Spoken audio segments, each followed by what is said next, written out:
네, 간밤 평화협상 기대감이 고조되면서 미증시 3대 지수가 나란히 아주 시원하게 상승을 보였습니다. 오늘 우리 국내 증시는 또 어떨지 기대해 보면서 개장 전 주요 헤드라인들 열어보겠습니다.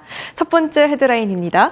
뱅크 오브 아메리카에서 서버 CPU 시장이 지금보다 2030년까지 5배가량 커질 수 있겠다라는 전망을 내놓았습니다. 스마트폰 그리고 노트북에서도 이제 AI 기능을 이제 제공하기 시작하면서 GPU도 중요하지만 CPU의 중요도가 앞으로도 더 많이 부각이 될 것이다라는 전망을 내놓은 건데요.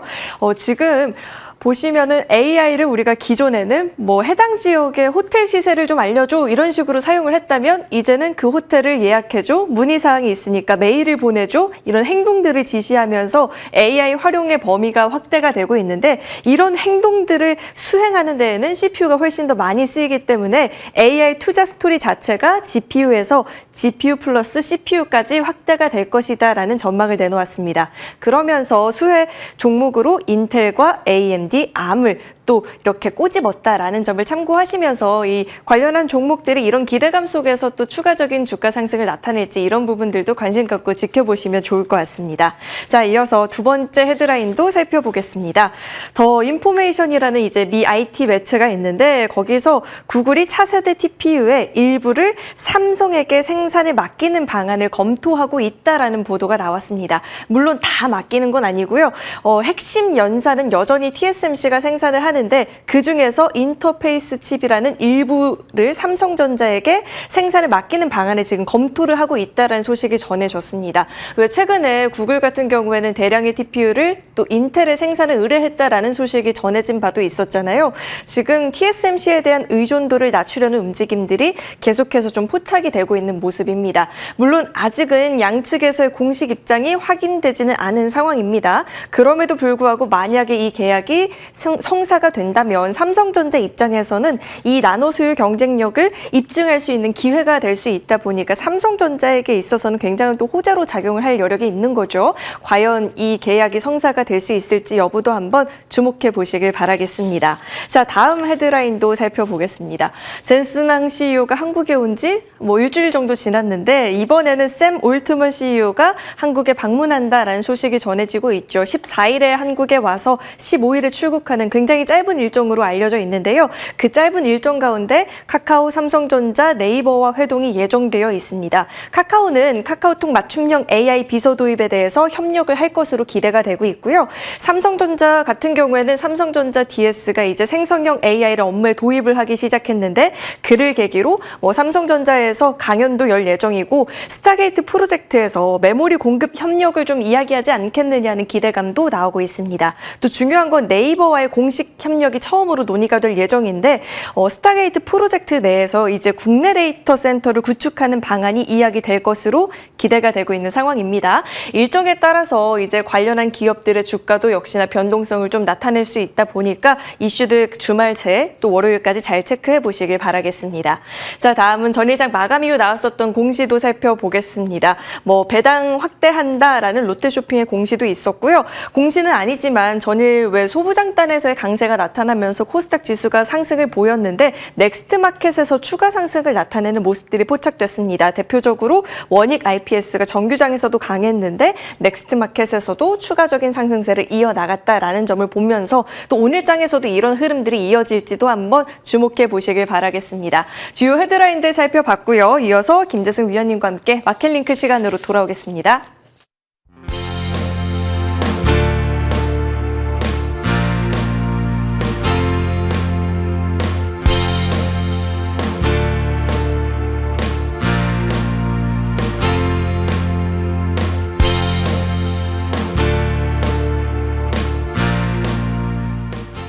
Made a great settlement of the war with Iran, and we're going to be subject to finalization of documents, which should get done over the next few days. And most importantly, we have a deal that Iran will never have a nuclear weapon, which was the whole purpose of what we had to go through to get this. So it was a very big thing. I just spoke to Bibi, I spoke to the great heads of nations, Qatar, UAE, Saudi Arabia, Bahrain, Kuwait, and others. We have a signing soon, and the documents are in pretty final shape. So we'll see. We'll see. Very good. That the strait will officially open as soon as we sign, which could be soon, very soon, maybe over the weekend.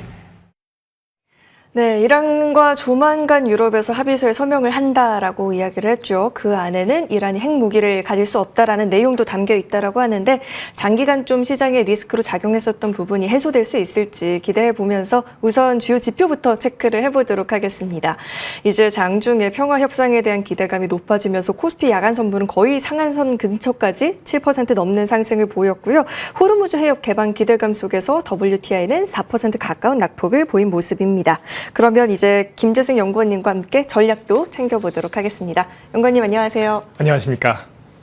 네, 저희가 왜 들어오기 전에도 상승장이어서 다행이다라는 말씀을 좀 주셨는데 미증시가 강하게 상승을 보여줬습니다. 평화 협상에 대한 기대감이 이야기가 나오면서 막판에 더 강하게 탄력을 보여줬는데 이제 안심하고 좀 바라볼 수 있는 상황일까요? 사실 트럼프의 말에 대해서 신뢰성이 많이 떨어진 건 사실입니다. 그럼에도 불구하고 이번엔 좀 다르지 않을까라는 기대감이 높아지는 것 같고요. 결국에 최종적으로 미국과 이란 간의 전쟁 리스크가 해소되어야지만 이런 것들이 해결될 수 있는 것들인데 그 협상 과정이라는 것이 언제든지 다 정해놓고 협상하는 게 아니잖아요. 최대한 나는 끝까지 갈 수 있다. 이런 말들을 하면서 어떻게 보면 벼랑 끝 전술 끝에 결국 협상이 나오는 것이기 때문에 그런 것들을 고려한다면 사실 어떻게 바라볼지는 다를 수 있겠지만 이번에는 정말로 최종적으로 합의가 되고 있는 것들이 아닐까라고 기대는 하고 있습니다. 그 과정에서 유가가 사실 80불대로 계속 떨어지고 있는 모습들, 그런 모습들이 결국에는 우리가 유가 100불 넘어갔던 시절들 이런 것들을 지나가면서 물론 전쟁 이전 60불까지는 아니겠지만 80불대로 내려오면서 전반적으로 물가 상승 부담도 조금은 완화되는 것이 아닌가라는 기대감이 높아지면서 그 과정에서 증시는 특히나 반도체를 중심으로 강세를 보였습니다. 스페이스X 내일 상장 앞두고 있는데 그 전에 한 일주일, 2주일 동안 사실 대형 기술주도 약세를 보이고 있었거든요. 그 과정에서 사실은 반도체도 같이 하락했던 모습들이 발생했었는데 이번 스페이스X 상장을 앞두고 어떻게 보면 반도체 업종을 중심으로 기술적 반등이 나왔다라고 볼 수 있을 것 같습니다. 네, 이번에는 어느 때보다도 기대감이 좀 높은 게 이란 매체에서도 최종 승인을 좀 남겨둔 상황이다라는 보도가 나오면서 기대감에 더 힘을 실어준 것 같은데 그러면서 사실 동시에 PPI에 대한 이야기가 좀 묻힌 건 아닌가라는 생각도 듭니다. 5월 PPI가 전년 대비 6.5% 상승하면서 2022년 11월 이후 최고치의 상승률이었다라고 하고 ECB도 2년 9개월 만에 금리 인상을 좀 했잖아요. 마냥 안심해도 되는지 아니면 긴축 가능성에 대해서는 어떻게 전망해 봐야 될까요? 사실 미국을 제외한 나라들, 유럽이나 일본 이런 쪽은 기준금리 인상 기조가 계속될 것 같다라고는 보고 있습니다. 특히나 이제 물가 상승 압력이 계속되고 있고 특히 근데 PPI를 왜 걱정할 필요가 없냐를 봤을 때 지난 엊그저께 나왔던 CPI도 그렇고 어제 나왔던 PPI도 그렇고 다 높을 수밖에 없죠. 왜냐하면 전쟁을 하고 있었고 그 과정에서 유가가 높아졌기 때문이죠. 그렇기 때문에 이것이 전쟁이 계속 된다면 당연히 우려감이 계속 있을 수밖에 없습니다. 하지만 전쟁이 끝나면 결국에 이건 일시적일 거야 이렇게 치부를 당할 수 있거든요. 그렇기 때문에 사실 이 PPI가 묻혔다라는 것은 결국에 전쟁이라는 것이 더 앞단에 있는 물가 상승의 가장 큰 근원이기 때문에 이것이 어떻게 될 것인가 중요했는데 어제 상당히 좀 진보적인 발언이 나오면서 좀 리스크를 완화했다고 할 수 있을 것 같고 또한 미국을 제외한 유럽과 이제 일본 같은 경우는 사실 에너지 수입 비중이 높습니다. 그렇기 때문에 유럽도 그렇고 일본도 그렇고 한국도 마찬가지죠. 우리나라도 마찬가지고 전체적으로 중앙은행들의 기준금리 인상 가능성 매우 높다라고 볼 수 있고요. 하지만 중요한 것은 미국입니다. 미국이 어떻게 할지가 중요한데 사실 지금 패드 와치 등을 통해서 보면 연준이 올해 12월까지 1회 인상할 수 있을 것 같다라고 보고는 있지만 과연 이것이 실현될 것인가는 약간 다른 문제인 것 같습니다. 결국에 이번 11월, 12월까지 물가 상승 압력이 완화되고 또한 이제 워시가 나와서 어떻게 보면 인하까지는 아니더라도 과연 인상을 할 수 있을 것인지 이런 거에 대해서는 조금 더 알아볼 필요가 있고 어떻게 보면 연준은 상당히 조심성 있게 가지 않을까라고 보고 있고 그 과정에서 어떻게 보면 연준의 기준금리 인상은 1회 인상 프라이싱이 되어 있지만 실질적으로 인상할지는 좀 더 지켜봐야 된다라고 말씀드릴 수 있을 것 같습니다. 네, 미국을 제외한 다른 나라들의 인상 기조는 예상이 된 범주라면 미국 같은 경우에는 이번에 또 합의를 하며 호르무즈 해협도 즉시 개방한다라는 이야기가 있는 상황이니만큼 또 에너지 가격이 떨어진다면 연내 금리 인상은 또 어렵지 않을까 이런 생각도 해볼 수가 있을 것 같습니다. 그러면은 이제 당장 다가온 이벤트 이제 스페이스X IPO가 하루 앞으로 다가왔잖아요. 개인 투자자의 공모 주문만 700억 달러 이상 몰렸다라는 보도가 나왔더라고요. 그만큼 엄청난 관심을 받고 있는데 상장 이후에 이 수급 방향성 좀 어떻게 흘러가게 될까요? 저도 사실 반도체 업종, 특히 우리 한국을 보는 전략가 입장으로서 봤을 때 기본적으로는 좋은 수급은 아니겠죠, 당연히. 왜냐하면 전 글로벌리 봤을 때 전 세계에서 7번째로 큰 어떻게 보면 회사가 생기는 거거든요, 시가총액 기준으로. 그렇게 큰 금액의 시가총액인 기업이 어떻게 보면 IPO가 된다는 것 자체가 당연히 기술주 펀드들 아니면 대형주, 미국에 투자하는 펀드들은 어느 부분에서 돈을 빼놓고 기다려야 되잖아요. 그것이 어떤 것일까? 결국에는 올해 가장 좋았던 반도체 업종을 돈을 빼놓고 거기에 돈이 들어갈 수밖에 없습니다. 그래서 최근 1주, 최근 2주를 보면 M7을 비롯한 반도체 업종들도 그렇고 전체적으로 기술주 약세를 보였습니다. 결국에는 이 기술주 투자 펀드들이 돈을 그쪽으로 배분해야 되기 때문이죠. 그러면 언제까지 이것이 이루어질 거를 봤을 때 잘 아시는 것처럼 나스닥 100이나 아니면 MSCI 지수의 편입이 언제 되냐가 중요한데 사실 조기 편입 발표가 되었잖아요. MSCI 같은 경우 글로벌리 가장 많이 이제 벤치마크로 활용되고 있는 MSCI 지수에는 10거래일 만에 상장 조기 편입될 예정이고 나스닥 100 같은 경우에는 15거래일 만에 이제 조기 편입될 예정이기 때문에 이런 것들을 고려한다면 7월 초까지, 7월 2, 3, 4일까지는 전체적으로 수급이 좋지는 않을 수밖에 없다라고 보고는 있습니다. 그렇기 때문에 이런 것들이 계속적으로 우리 기술주들, 반도체 업종을 짓눌렀던 요인이라고 생각은 하고 있습니다. 하지만 반대로 6월이 지나서 7월 초를 지나간다면 이런 수급 이슈는 조금 해소될 수 있고 거기에 더해서 7월 초부터 결국에는 반도체 업종의 실적 발표가 나오잖아요. 그런 실적 발표가 시작되면서부터는 사실 이런 수급이나 매크로 같은 이슈들보다는 좀 더 실적 발표 위주로 펀더멘탈 위주로 갈 것인데 우리나라 반도체를 비롯한 글로벌 반도체 업체들 전반적으로 실적 너무 좋습니다. 실적 너무 좋고 펀더멘탈 확실하기 때문에 이런 펀더멘탈적인 요소로 봤을 때는 펀더멘탈에 관심이 높아질 때일수록 더 다시 또 반도체 업종이 달려갈 수 있는 그래서 7월 중순부터 다시 또 반도체 업종이 좋은 환경이 되지 않을까라고 보고 있습니다. 네, 이 스페이스X의 IPO가 그래도 단기간에는 수급 교란 우려로 인해서 반도체 종목들의 영향을 미칠 수는 있을 것 같습니다. 그런데 또 한편으로는 왜 하이닉스의 미국 상장 이벤트라든지 삼성전자와 하이닉스 3배 레버리지 ETF가 영국에 상장한다라는 이벤트들이 겹치면서 이런 자금 유입에 대한 기대감 이야기도 있더라고요. 어떻게 스페이스X의 이런 상쇄할 수 있는 이벤트가 될 수 있을까요? 근데 글로벌 투자자 봤을 때는 당연히 하이닉스 투자는 중요하죠. 하지만 스페이스X를 투자를 어떻게 하는지가 글로벌 투자자 입장에서 가장 펀드의 포트폴리오 차원에서 성과를 결정짓는 요인이 될 겁니다. 이것을 오버웨이트 할 것인지 언더웨이트 할 것인지 이런 스페이스X 투자가 가장 중요하지 사실은 현재 그 나머지 투자들은 어떻게 보면 부차적인 요소인 것 같아요. 그러니까 스페이스X를 붙여놓을 것인지 벤치마크만큼 아니면 벤치마크보다 더 살 것인지 아니면 덜 살 것인지 이렇게 투자에 대한 결정을 해야 되는데 비워두고 갈 수는 없다는 거죠. 스페이스X를 비워두고 가는 펀드는 거의 없을 겁니다. 왜냐하면 벤치마크를 따라가야 되기 때문이죠. 그런 관점에서 봤을 때는 기본적으로는 스페이스X에 더 집중될 수밖에 없다라고 보고 있고 그럼에도 불구하고 이런 레버리지 ETF를 비롯해서 ADR 같은 상장하는 것들 이런 것들이 당연히 중요할 것 같습니다. 실제로 그 TSMC가 대만에도 상장되어 있고 미국 ADR도 상장이 되어 있습니다. 그런데 미국 ADR에서 훨씬 더 높은 밸류에이션을 받고 있습니다. 그만큼 미국에서는 좀 더 거래가 잘 된다는 거 당연히 저 같은 경우도 그렇고 대만 증시를 직접적으로 투자하기 힘들잖아요. 그렇기 때문에 미국에서 투자하는 걸 훨씬 간편하다 보니 그쪽으로 투자를 많이 하는데 그와 마찬가지로 하이닉스에 투자를 하고 싶어도 환율적인 문제들이나 아니면 행정적인 문제들로 인해서 투자하기 어려운 외국인 투자자들 입장에서는 ADR이 상당히 좋은 어떤 선택지가 될 수 있다. 당연히 ADR과 우리나라 한국 하이닉스의 가격이 격차가 발생할 수도 있어요. 당연히 그게 미스매칭이 발생을 항상 하거든요. 하지만 미스매칭이 벌어질수록 소위 말하는 ADR이 프리미엄을 받으면 받을수록 한국 증시를 또 이끌고 갈 수 있는 요소로 또 될 수 있을 것 같습니다. 네, 이 ADR이 상장한 이후에 프리미엄이 좀 부여가 된다면 그 역시도 SK 하이닉스의 이제 국내 증시의 주식에도 긍정적인 영향을 미칠 수 있겠다. 그러니까 상장 이후의 움직임도 역시 같이 좀 중요하게 체크를 해봐야 될 것 같습니다. 그리고 이제 7월장 되면 기업들의 실적에 힘을 받아서 반도체 종목들이 또 한 차례 상승을 할 수 있는 환경이 마련될 수도 있겠다라는 언급을 좀 주셨는데 전일 시장을 보면 반도체 소부장단에서의 강세가 나타나면서 코스닥 지수를 좀 끌고 가는 흐름들이 나타났거든요. 그러면 하반기에 이런 소부장단의 활약을 조금 더 기대해 볼 수 있을까요?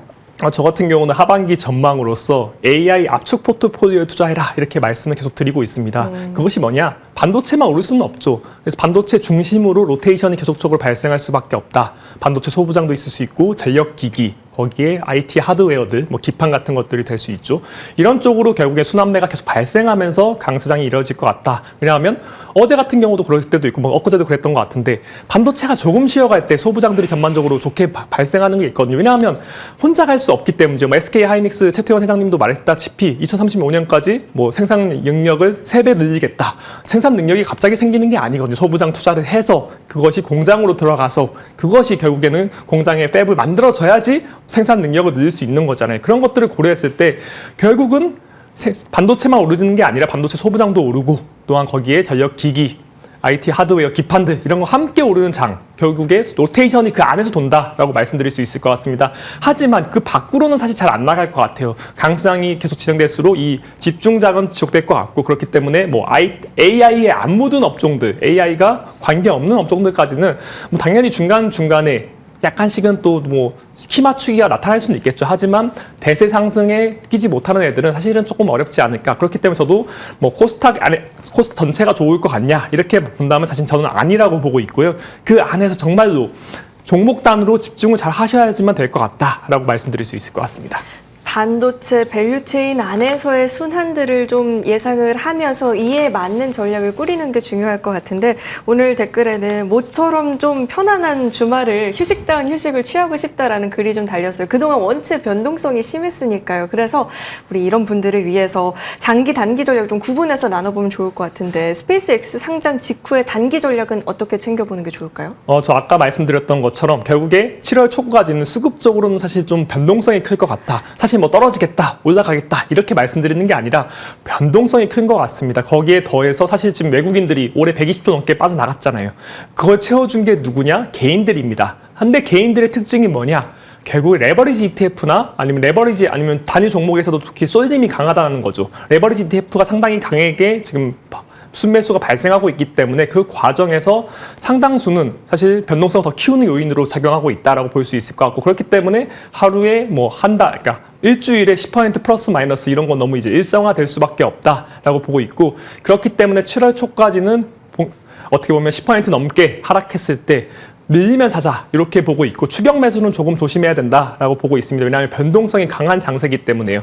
하지만 변동성이 언제부터 낮아질 것 같냐? 결국에 또 6월 말에 있을 저희 다음 주에 있을 FOMC도 있잖아요. FOMC도 사실 좀 지켜봐야 되고요. 그런 것들을 종합했을 때 7월 초까지는 변동성이 강할 수밖에 없는 장이다라고 말씀드릴 수 있을 것 같고 하지만 7월 중순부터 우리 삼성전자 같은 경우는 잠정 실적 7월 초에 바로 나오겠죠. 그 이후에 제일 중요한 것은 미국의 현재 AI 투자를 이끌고 있는 하이퍼스케일러들의 투자가 어떻게 될 것인가가 중요한데 이것은 하이퍼스케일러 투자 실적 발표되는 7월 말부터 확실히 숫자가 찍힐 것 같다. 결국에 이 가장 앞단의 수요는 누가 발생하고 있냐? AI 데이터 센터를 짓고 있는 하이퍼스케일러들이 결정하고 있습니다. 그쪽에서 수요가 없다고 한다던가 AI 수요가 아니면 거기에 투자를 줄인다고 하면 당연히 뒷단에 있는 반도체까지도 흔들릴 수밖에 없겠죠. 그렇기 때문에 결국에는 AI 하이퍼스케일러들의 실적 발표가 정말 중요하다. 그렇기 때문에 저는 7월 말부터 이런 실적 발표를 보면서 점차 증시가 회복될 것 같다. 이번 강수장 특징이 그런 것 같아요. 이번 강수장 특징을 보면 하이퍼스케일러의 실적이 잘 나오면서 캐펙스 전망치가 높아지고 그 과정에서 우리나라 메모리 업체들의 실적 전망치들이 함께 상향 조정되는 이런 패턴이 존재하거든요. 그렇기 때문에 우리가 6월 달에 왜 약세를 보였을까? 여러 가지 이유가 있겠지만 4, 5월 달에 실적 발표 끝났잖아요. 6월 달에 실적 발표가 없어요. 그러니까 당연히 매크로 뉴스 많이 보는 겁니다. 매크로 뉴스 안 볼 때는 실적 발표할 때 안 보죠. 왜냐면 실적을 더 중요하게 보니까요. 그렇기 때문에 실적에 집중하던 시기에서 이제는 매크로를 봤던데 다시 또 7월 중하순부터는 또 마이크로한 이런 실적 발표의 시기가 되고 있기 때문에 그쪽에 더 집중할 것 같다라고 보고 있습니다. 그렇기 때문에 실적 발표 한해서 그쪽부터 다시 또 기술주 강세장이 나타나지 않을까라고 보고 있습니다. 네, 지금까지 김재승 연구원님과 전략 챙겨갔고요. 글로벌 식스는 여기서 인사드리겠습니다. 고맙습니다.